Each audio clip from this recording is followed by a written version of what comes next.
يعني وبلاء. السلام عليكم ورحمة الله تعالى وبركاته.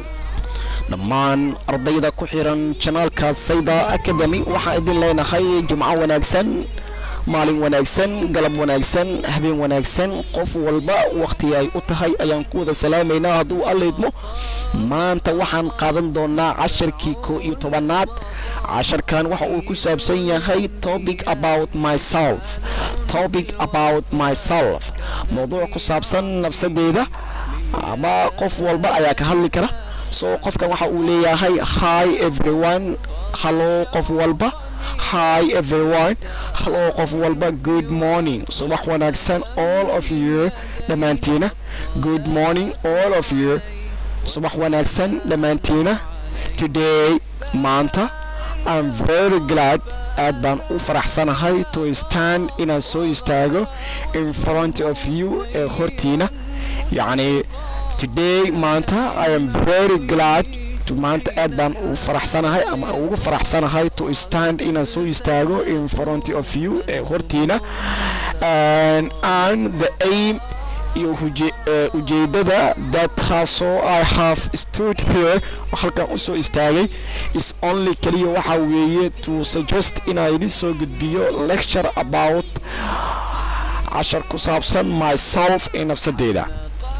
waxa uu leeyahay the aim ujeedada that so I have to stood here halkan u soo istaagay is only kaliya waxa weeye to suggest ina idin soo gudbiyo lecture about myself, mawduuc ku saabsan ama cashar ku saabsan nafsadeeda. so sidaas daraadeeda listen to me carefully, si taxadara ii dhegeysta ama si fiican ii dhegeysta. first marka ugu horeysa my name magacaygu waa is Abdi, magacaygu waa Abdi, but the people dadka waxay igu wacan, laakiin dadka waxay igu wacan ayuu leeyahay samawade, dadka waxay igu wacan samawade, laakiin magacaygu waxa uu leeyahay waa Abdi, but the people laakiin dadka call me waxay igu wacan samawade. I live waxaan ku noolahay Mogadisho, waxaan ku noolahay caasimada Muqdisho with my parents. waxaan la noolahay waalidiinteyda. I was born waxaan ku dhashay in Hargeysa ayaan ku dhashay ayuu leeyahay. I am 29 years old, waxaan jiraa 29 sano. aan ku celiyo beeshka koowaad. hi everyone, hello qof walba, good morning subax wanaagsan all of you today dhamaantiina, good morning subax wanaagsan all of you dhamaantiina. today maanta I am very glad, maanta aad baan u faraxsanahay to stand inaan soo istaago in front of you ee hortiina. yani maanta aad baan ugu faraxsanahay inaan soo istaago hortiina. and the aim ujeedada that so I have stood here halkan u soo istaagay waxa weeye is only kaliya to suggest inaan idin soo gudbiyo lecture about myself, yani cashar ku saabsan nafsadeeda. so sidaas daraadeeda listen to me carefully, si taxadara ii dhegeysta. first marka ugu horeyso my name is Abdi, magacaygu waa Abdi, but laakiin the people call me dadku waxay igu wacaan samawade. I live in Mogadisho, waxaan ku noolahay Mogadisho with my parents, waxaan la noolahay waalidiinteyda. I was born waxaan ku dhashay in Hargeysa, waxaan ku dhashay Hargeysa ayuu leeyahay. I am 29 years old, waxaan uu leeyahay waxaan jiraa 29 sano. so beeshka labaad my mother is alive, hooyadeeda waa ay nooshahay, but laakiin sorry waan ka xumahay my father passed away, aabahayga waa uu dhintay. I am student at Somali Educational Academy, anigu waxaan ahay arday dhigta iskuulka Somali Educational Academy. I study waxaan ka bartaa English, luqadda Englishka, and computer science iyo cilmiga computerka. I can't speak English very well, ma awoodo inaan ku hadlo Englishka si fiican.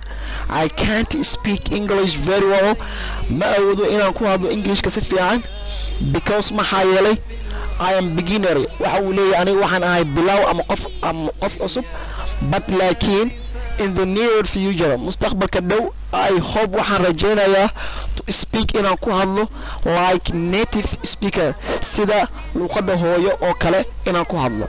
I have waxaan leeyahay 3 brothers afar walaalo and 4 sisters iyo afar abaayo and they are nice ayagana waa ay fiican yihiin finally ugu dambeyntii marka ugu dambeyntii I interest waxaan xiiseeyaa in watching TV inaan daawado TV-ga reading novels iyo inaan akhriyo sheekooyinka ama buugaagta sheekooyinka waa dhihi kartaa and swimming iyo inaan dabaasho yacni waa xilliyada firaaqo uu leeyahay ayuu ka hadlayaa thanks waad ku mahadsantihiin for your listening dhegeysigiina goodbye nabadgelyo waan ku celinayaa waxa uu leeyahay my mother is alive hooyada waa ay nooshahay but sorry waan ka xumahay my father passed away aabahey waa uu dhintay I am a student at Somali Educational Academy waxaan ahay arday dhigta iskuulka Somali Educational Academy I study English and Computer Science waxaan ka bartaa luqadda Englishka iyo cilmiga computerka I can't speak English very well ma awoodo inaan ku hadlo Englishka si fiican because maxaa yeelay ayuu leeyahay I am beginner aniga waxaan ahay bilow but in the near future laakiin mustaqbalka dhow I hope waxaan rajaynayaa to speak inaan ku hadlo like a native speaker sida luqadda hooyo oo kale inaan ku hadlo ayaan rajaynayaa mustaqbalka dhow waxa uu leeyahay marka I have 3 brothers waxaan leeyahay afar walaalo and 4 sisters iyo afar abaayo and they are nice ayagana way fiican yihiin ayuu leeyahay finally ugu dambeyntii marka I interest waxaan xiiseeyaa in watching TV inaan daawado TV-ga reading novels iyo inaan akhriyo sheekooyinka and swimming iyo inaan dabaasho ayuu leeyahay yacni waxa uu ka hadlayaa waxa weeye marka uu firaaqada leeyahay ayuu ka hadlayaa thanks waad ku mahadsantihiin ayuu leeyahay for your listening dhegeysigiina goodbye ayuu leeyahay nabadgelyo so marka waa ku celinayaa mar aan akhrinayaa oo si caadi aan akhrinayaa topic about myself hi everyone good morning all of you today I'm very glad to stand in front of you and the aim that I have stood here is only to suggest a lecture about myself so listen to me carefully first my name is Abdi but the people call me Samawade I live in Mogadishu with my parents. I was born in Hargeisa. I am 29 years old. My mother is alive, but sorry, my father is passed away. I am a student at Somali Educational Academy. I study English and Computer Science. I can't speak English very well, but because I am beginner. But in the near future, I hope to speak like native speaker.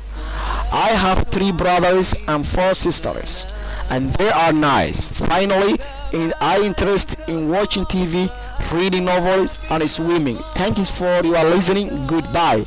So ardayda ku xiran iyo dad qof walba oo kanaalkan soo booqda waxaan idin leenahay subscribe-ka nasiya hala share gareeyo video-ga si ay u gaaraan dhammaan ardayda insha Allah عشركين هالكاس أيوك أجهي والسلام عليكم ورحمة الله تعالى وبركاته سيد الأنبياء مشعلهم في الوفاء كان في عطفه لليتامى دفاع حن قلبي له فاض شوقا إليه ليس أرجو سوى شربة من يديه الصلاة عليه والسلام عليه